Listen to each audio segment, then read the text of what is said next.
Bonjour, nous allons voir aujourd'hui la présentation, l'installation et la configuration du module Ultimate PDF pour la mise en forme de vos modèles de PDF.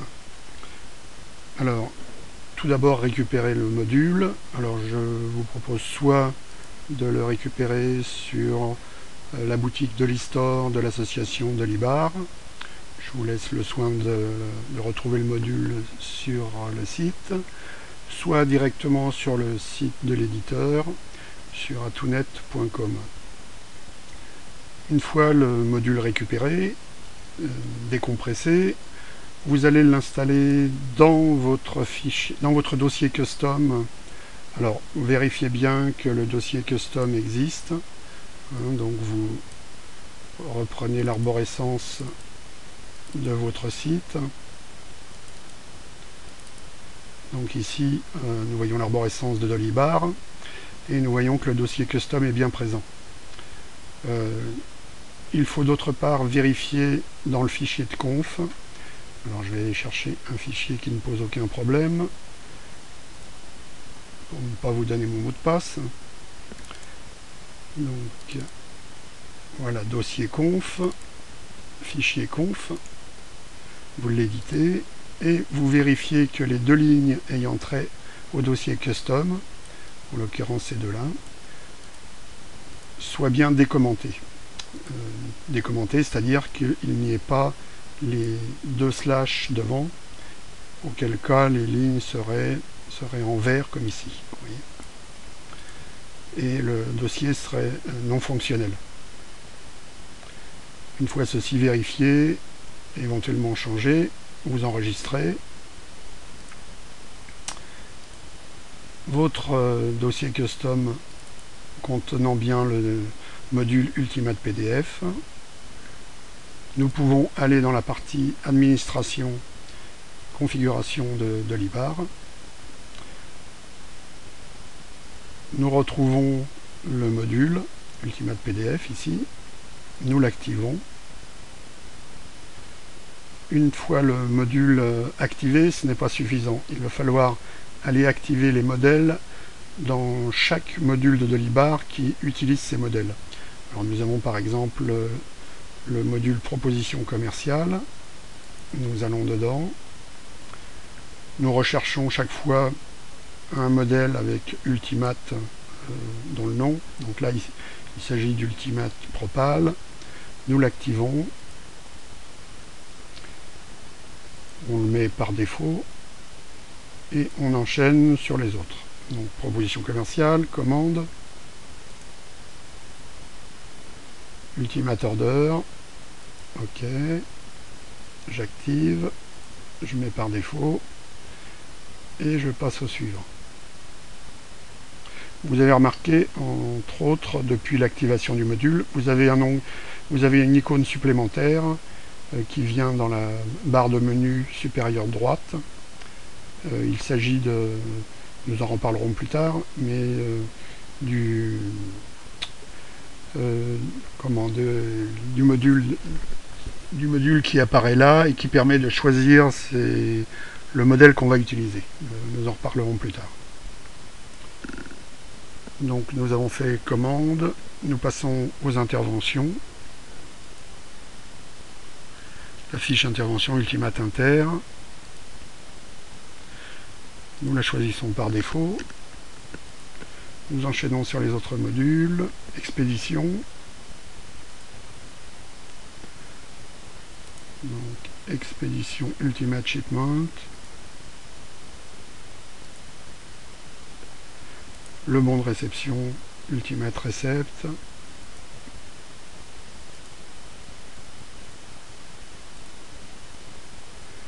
Il nous reste à voir les factures.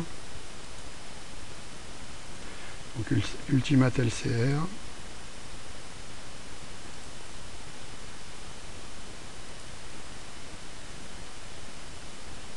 La gestion des fournisseurs.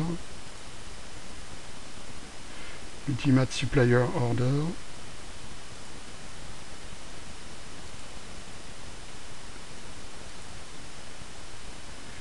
Et en dernier, les projets. donc Ultimate Project.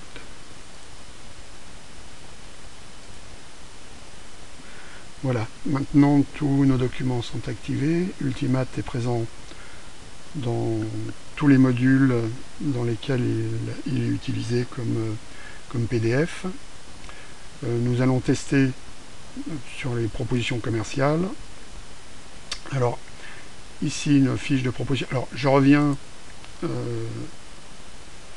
sur la partie configuration de Ultimate PDF.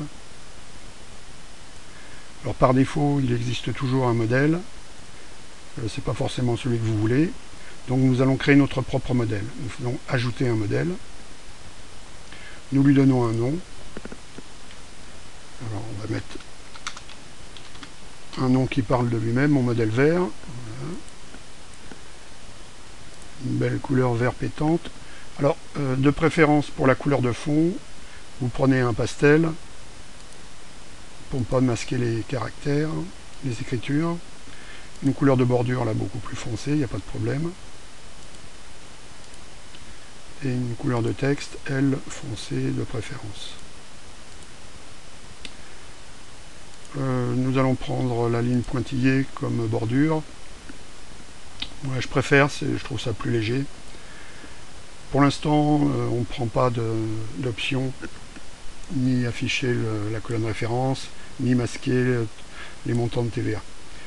On donne une description qui va nous servir quand on va rechercher en haut à droite notre modèle. Donc,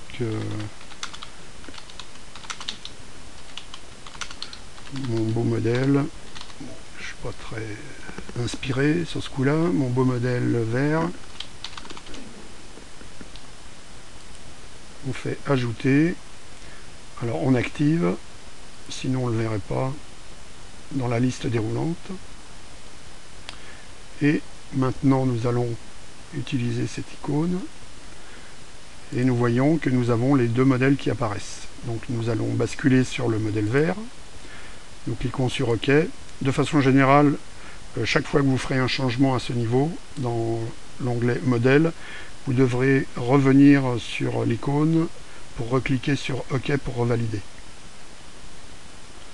Nous allons maintenant voir, alors dans les options, pour l'instant, je prends juste afficher les vignettes photos dans vos propales comme option. Voilà, je vais sur ma fiche proposition, je la régénère et nous allons voir le résultat. Voilà, donc nous avons une proposition commerciale avec les couleurs que nous avons choisies, hein. Le vert en couleur de fond, en bordure, bon, ça se voit très peu parce que le pointillé est léger, c'est un vert foncé. Nous avons la photo, la vignette de la photo du produit qui existait, qui s'affiche. Par ailleurs, je vous fais remarquer le bloc bon pour accord qui existe dans les modèles. Nous avons ici le numéro de TVA intracommunautaire qui est présent. Alors, nous allons le faire disparaître dans le choix suivant et nous allons par contre faire apparaître des éléments supplémentaires, à savoir un numéro de téléphone s'il a été renseigné, une adresse mail de même. Pour l'instant, nous n'avons pas de colonne référence et nous avons une colonne TVA. Alors, tout ça pour dire que je vais aller faire ces changements. Je retourne dans mon modèle. Donc mon modèle, je vais lui appliquer une colonne référence. Je vais masquer la TVA.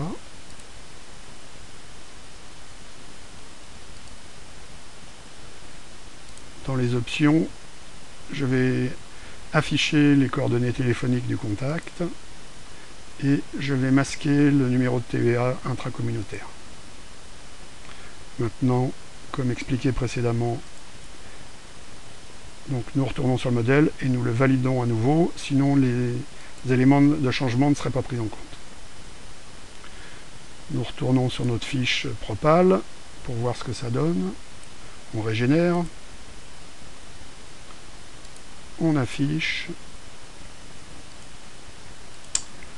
Et voilà.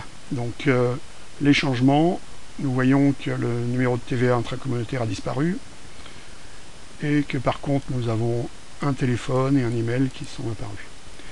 Nous avons une colonne référence bien distincte de la désignation. Nous avons conservé la photo. Nous n'avons plus la colonne TVA, de même qu'ici n'apparaissent plus les montants de TVA.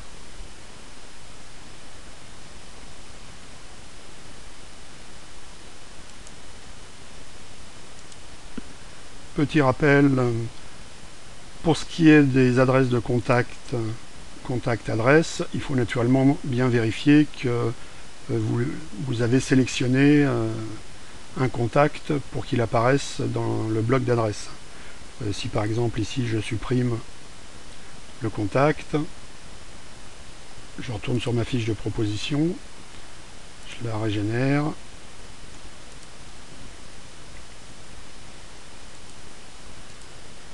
Donc là nous voyons que nous avons l'adresse de la société, l'adresse du client qui s'affiche avec son téléphone, son fax, son email, et non l'adresse du contact. Si je reviens dans contact adresse, je choisis un contact un client suivi Propal, je l'ajoute. Maintenant si je régénère ma proposition,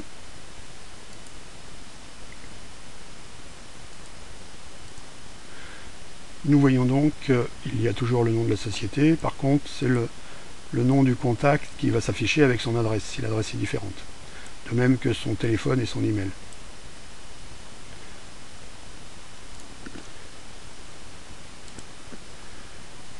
Nous allons parler de 2 ou 3 autres options. Alors, nous retournons dans la partie configuration. Par exemple, si nous voulons afficher voilà, une marque de pliage, ce qui est bien pratique si vous mettez sous enveloppe pour plier vos documents. Hop, nous l'activons. Je vais retourner dans les modèles pour changer les bordures de ligne pointillée en ligne continue pour que ça s'affiche de façon plus visible. Je vous rappelle qu'il faut relancer. Voilà. Nous retournons sur la fiche, on la régénère.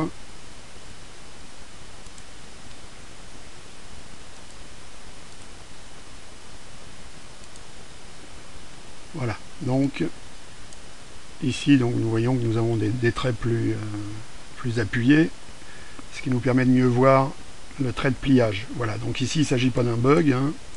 Nous avons choisi de mettre un trait de pliage au tiers de la feuille, ce qui permet de la plier pour la mettre sous enveloppe.